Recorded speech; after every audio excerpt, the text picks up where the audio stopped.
Lake Kivu's shores are always busy as people from around Goma gather their daily water supplies. For some, this is the only water they can find for drinking and washing. And keeping clean's now even more important in this densely populated city after the first cases of the Ebola virus were confirmed here last month. Water stands have been set up outside public buildings and at the busy border crossing with Rwanda. Because of the Ebola epidemic, we have to wash our hands all the time. But the problem is, water isn't easy to find here in Goma. Every day, Alice KIMWAKI queues for hours at public taps. Like many in the Democratic Republic of Congo, she doesn't have running water at home. There are 4 of us at home. Every morning I wake up at 6 in order to get to the fountain, because I live a bit far from here. It takes about 5 hours to get access to the tap.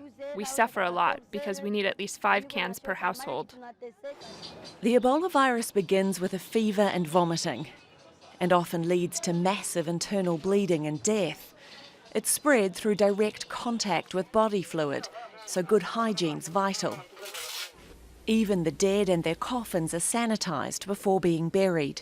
Ebola, while it's not caused through water, having access to water is really important for prevention efforts, ensuring that there's good hygiene practices. Hand washing is another main means of prevention.